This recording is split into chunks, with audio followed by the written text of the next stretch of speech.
Olá, bom dia, boa tarde ou boa noite, pessoal do nono 1, nono 2. Chegou a hora da gente, então, finalizar essa parte de modelos atômicos e finalmente já preparar para começar a entrar no próximo assunto nosso. Modelos atômicos a gente finaliza hoje com Bohr e Chadwick e espero que vocês tenham conseguido entender direitinho as diferenças entre os modelos para a gente chegar no modelo atual e poder dar continuidade na nossa matéria, tá? Vamos, então, continuando com Niels Bohr. Niels Bohr, então, e a compreensão da eletrosfera. Niels Bohr era um físico dinamarquês e ele queria fazer experimentos. Os experimentos dele não eram exatamente para buscar um novo modelo atômico. Havia experimentos anteriores que deram conta de que o átomo pode emitir luz. E essas luzes emitidas pelo átomo, elas eram emitidas em cores diferentes. Átomos de elementos diferentes podem emitir luzes de cores diferentes. E o Niels Bohr queria entender melhor por que isso acontece, por que os átomos emitem luzes de cores diversas. Tá? Aí, então, o que ele fez? Ele aqueceu átomos para que eles emitissem luz. Lógico que não é um experimento simples, pegar um átomo, não, é um experimento bem complicado, precisa de vários equipamentos, mas ele fazia isso.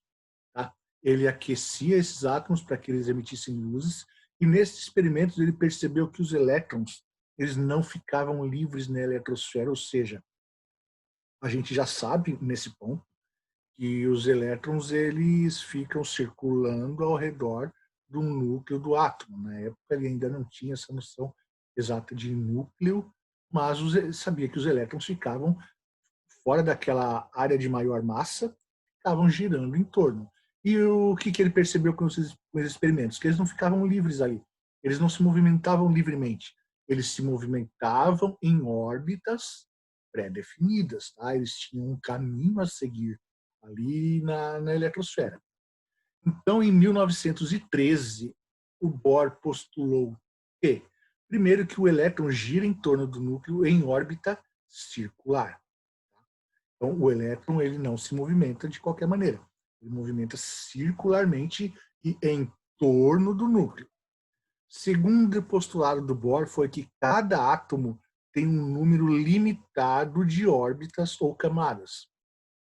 Ou seja, em um átomo você tem uma órbita, você tem uma outra órbita maior, você tem uma terceira órbita maior, você tem uma quarta órbita maior, e os elétrons estão sempre dentro dessas órbitas. Hoje a gente sabe que esse número limitado de órbitas ou camadas são 7.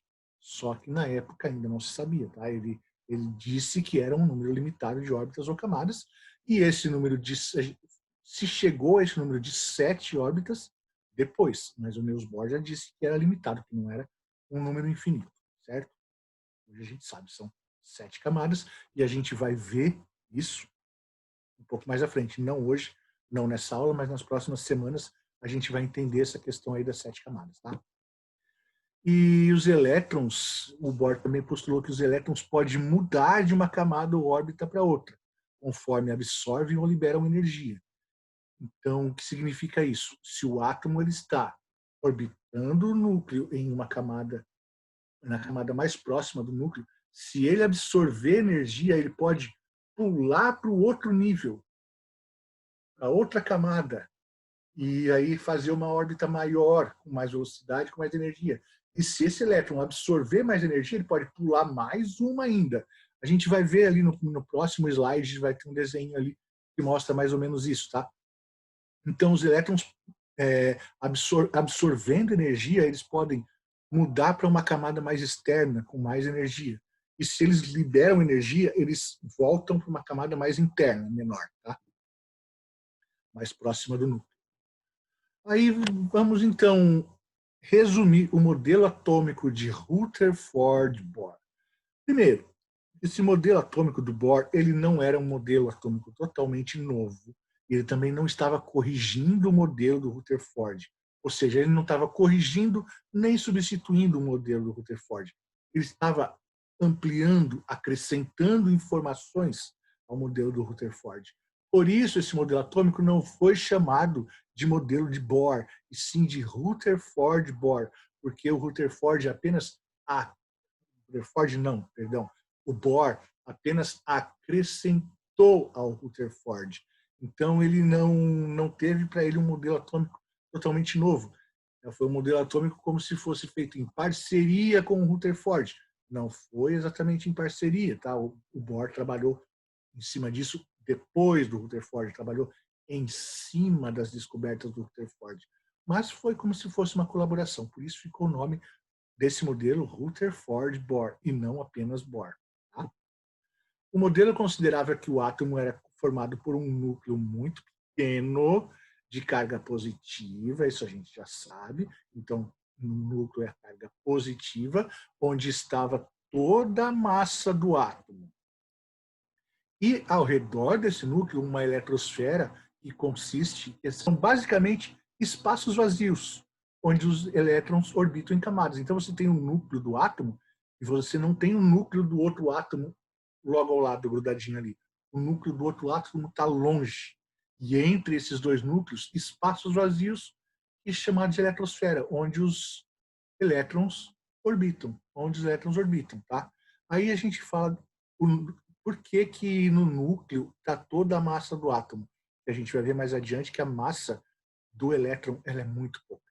E guarde essa informação porque ela vai ser importante. Toda a massa do átomo está no núcleo. A gente vai ver ainda nessa aula de hoje uma informação muito importante a respeito disso. Tá?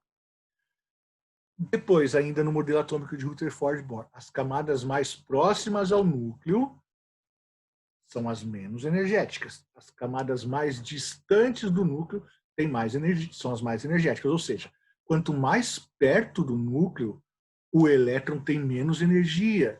Ele orbita com menos velocidade. Quanto mais distante do núcleo, maior a sua órbita. E ele tem mais energia e ele orbita com mais velocidade, tá? Então, mais perto do núcleo, menos energia. Mais longe do núcleo, mais energia. E ainda Rutherford havia proposto a existência de partículas neutras no núcleo, junto com os prótons, não apenas prótons, também nêutrons. Mas isso não entrou no modelo atômico dele, por quê? Porque ele não conseguiu comprovar. E também não entrou nesse modelo atômico de Rutherford-Bohr, porque o Bohr também não conseguiu essa comprovação.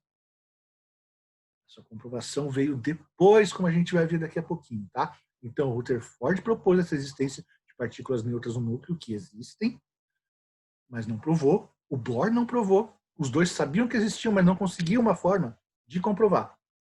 Mais tarde veio a comprovação, como a gente vai ver. E agora a gente vai falar, então, sobre essas mudanças de órbita nos elétrons, como a gente falou ali atrás.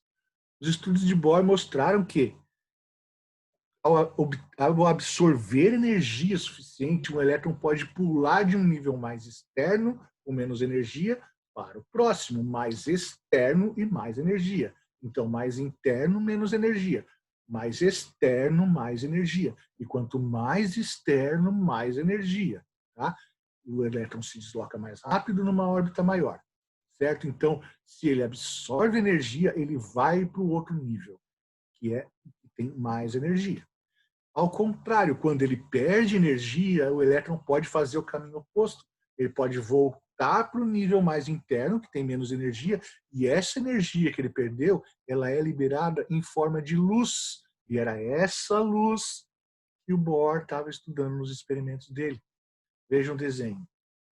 Aqui você tem a representação. O sinalzinho de mais ali, de mais, é o núcleo do átomo. Aí você tem 4 camadinhas de órbita, 4 órbitas. Os elétrons orbitam ali, mas em cima daquelas linhas. Essas linhas, claro que elas não existem. Elas não existem de verdade, elas estão representando a órbita dos elétrons. Tá? Você tem ali as bolinhas amarelas, que são os elétrons. Quando o elétron pula de uma órbita mais próxima do núcleo para outra mais distante do núcleo, é porque ele absorveu energia. Agora, quando ele faz o caminho oposto, do mais distante do núcleo para mais próximo do núcleo, ele está perdendo energia. E essa energia é liberada em forma de luz. Aí você vê as ondinhas ali, tem uma onda azul escura, uma onda azul clara, uma onda vermelha, que é a luz que ele emite quando ele libera energia e volta para um nível mais interno, tá? Eu sei que é complicadinho assim de entender, mas se for preciso, pega o vídeo, volta um pouquinho para ver a explicação de novo com calma que você vai conseguir entender. E é assim, pessoal, que é o funcionamento dos fogos de artifício, por exemplo. Os fogos de artifício são feitos com substâncias químicas que, quando ocorre aquela reação química ali dentro, ele libera energia. Esses elétrons eles mudam de uma camada para outra, liberando energia. E cada substância química na sua reação vai liberar essa luz em uma cor diferente. Então, quando você tem os fogos de artifício todos coloridinhos, é assim que acontece, tá? Elétrons mudando de uma camada mais energética para uma menos energética, e essa energia sendo liberada em forma de luz. Tá? Aí nós temos, finalmente, o Chadwick e o modelo atômico atual. Por que eu coloquei atual entre aspas? Porque o modelo atômico proposto pelo Chadwick, ele basicamente persiste até hoje, só que já foram feitas mudanças. Então, eu coloquei atual entre aspas, porque o modelo que o Chadwick propôs não é exatamente o modelo que a gente conhece hoje do átomo. Mas nós vamos falar um pouco sobre isso aí agora. Em 1932, James Chadwick era um físico inglês, em 1932, olha só, aí que ele conseguiu comprovar aquilo que o Rutherford e o Bohr também haviam dito, que haviam partículas neutras no núcleo do átomo junto com os prótons. E ele chamou essa partícula de nêutron. Então, o Chadwick conseguiu provar e ainda deu o nome de nêutron nessa partícula. O Rutherford já havia proposto, mas não incluiu no trabalho porque ele não conseguiu comprovar. Então, ficou meio extraoficial, meio informal essa proposta do Rutherford, mas que veio para outros poderem trabalhar em cima e poder comprovar. O Bohr tentou, não conseguiu, o Chadwick tentou e conseguiu. Mais ou menos 30 anos depois, Rutherford teve essa ideia. Tá? Por que, então, que o Chadwick propôs isso aí? Por que foi proposto? O que já se sabia? Já se sabia que o átomo tem uma massa, já era possível medir a massa do átomo. Tá? Só que ele sabia que a massa dos prótons era muito menor do que essa massa dos átomos. Então, você tinha a massa dos prótons, só que a massa dos átomos era muito maior. E o que seria essa diferença para completar a massa do átomo? Elétron? Não, não é elétron, porque a massa dos elétrons é desprezível. Os elétrons praticamente não têm massa. Então, ele comprovou os nêutrons através da diferença de massa, que essa diferença entre a massa dos prótons e a massa dos elétrons era formada por nêutrons, a massa dos prótons, massa dos átomos, e essa diferença são os nêutrons. Tá? O modelo de Chadwick já sofreu diversas alterações, mas o básico permanece. Por quê? Então, por isso eu coloquei ali atual entre aspas. O modelo já foi alterado várias vezes, mas não foi alterada a essência dele. E ainda novas descobertas continuam acontecendo de vez em quando. Tá? Por exemplo, a gente sabe que os prótons e os nêutrons ainda podem ser divididos, eles não são as menores partículas. Prótons e nêutrons podem ser divididos em quarks, bósons e leptons, mas no estudo da química a gente ainda pode manter prótons, elétrons e nêutrons como as partículas básicas do átomo. No estudo da química, essa parte de quarks, bósons, leptons não é importante ainda. Isso é estudado lá na física quântica, na física atômica, certo? Como a gente está na química, a gente leva com prótons, elétrons e nêutrons, a gente leva como o modelo de Chadwick. Mas já se sabe que prótons e nêutrons podem ainda ser quebrados, tem coisas menores do que eles lá. Okay? Vamos ver uma representação de um átomo de carbono segundo, então, James Chadwick. Presta atenção no desenho. Você tem lá no meio 6 prótons e 6 nêutrons. E você tem os verdinhos ali, 6 elétrons. Então, o núcleo são prótons e nêutrons e em volta os elétrons. Você está vendo aqueles círculos ali, eu vou falar de novo, são as órbitas dos elétrons. Aqueles círculos não existem, eles estão representando o caminho que os elétrons fazem na sua órbita. Tá? Então, você tem em azul o próton, a carga positiva, em vermelhinho o nêutron, a carga neutra, e em verde o elétron, a carga negativa. E você nota que o átomo ele é naturalmente neutro, ou seja, as cargas positivas e negativas se anulam. Significa que o número de prótons vai ser sempre igual ao número de elétrons, certo? Então, isso aqui é o básico do modelo do James Chadwick, que é o básico do modelo que é aceito até hoje, o modelo atômico, certo? Átomo, então, em número de massa. Com isso, pessoal, com essa representação aqui, guardem isso, porque com isso aqui a gente termina a parte de modelo atômico.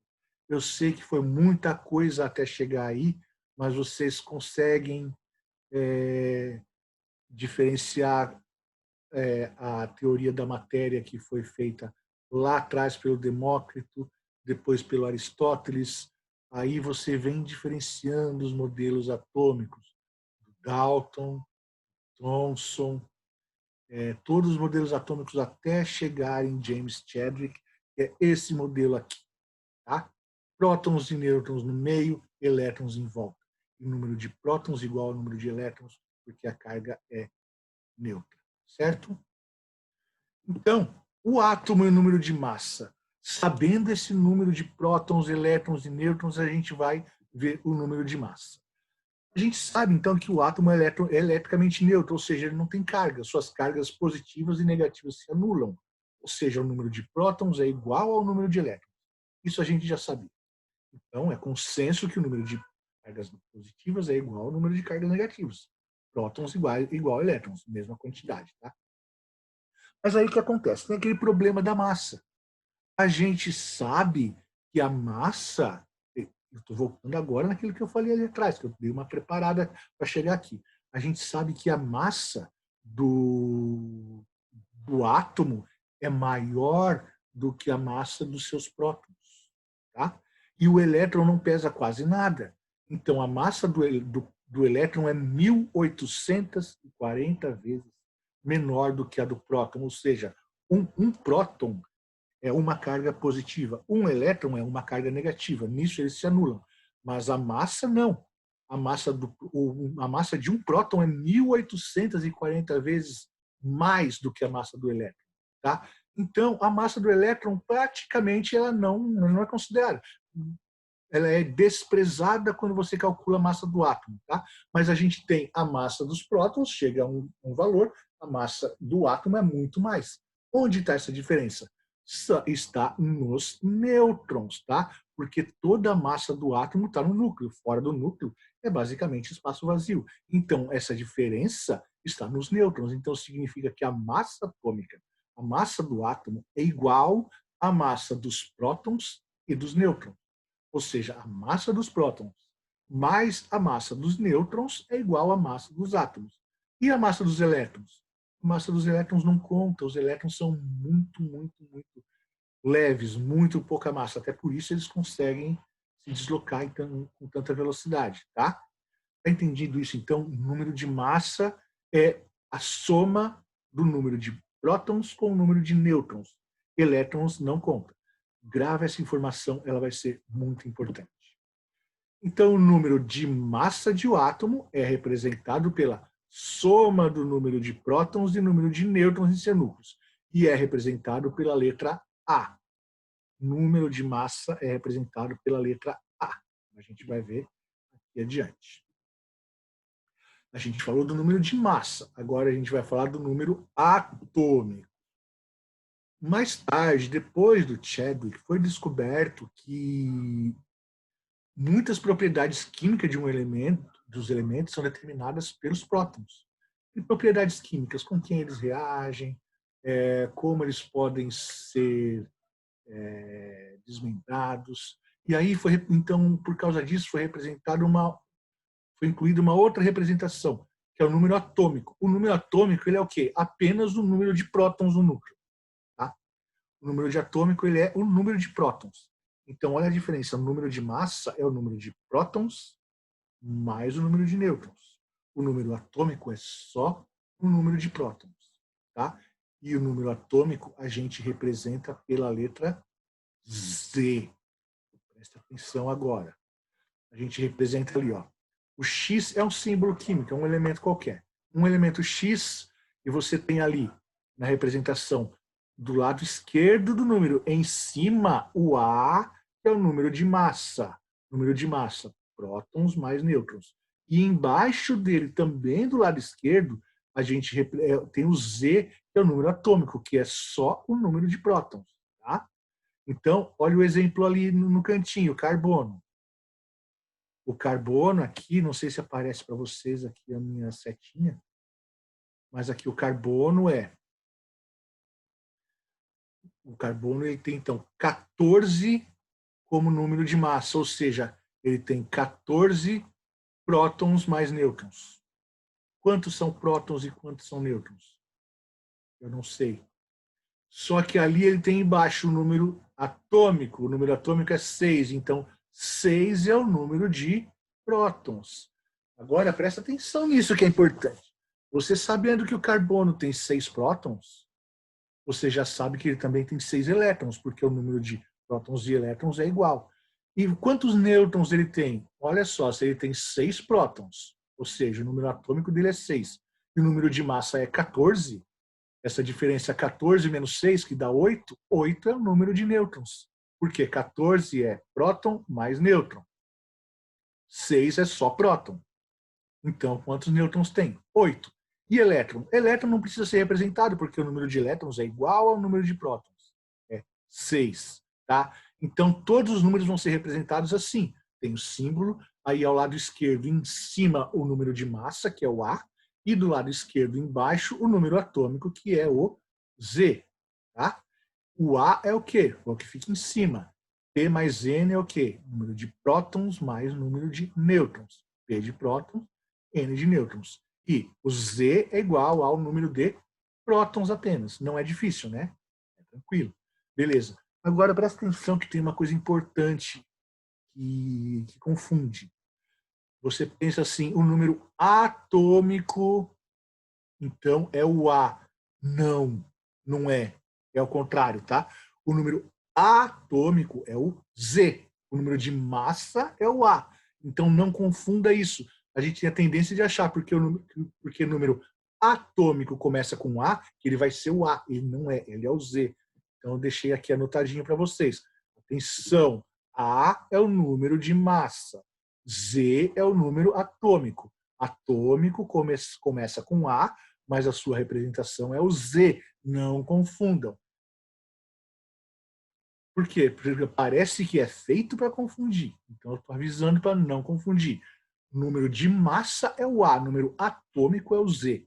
Atômico começa com A, mas é o Z. Tá? O A é o de massa. Certo? E isso aqui, então, a gente... Vocês entendam essa parte, entendam o modelo atômico de Rutherford Bohr, como que ele chegou lá, a coisa das camadas, das órbitas dos elétrons, entendam essa questão do número atômico e número de massa, porque a partir daqui a gente continua na próxima aula.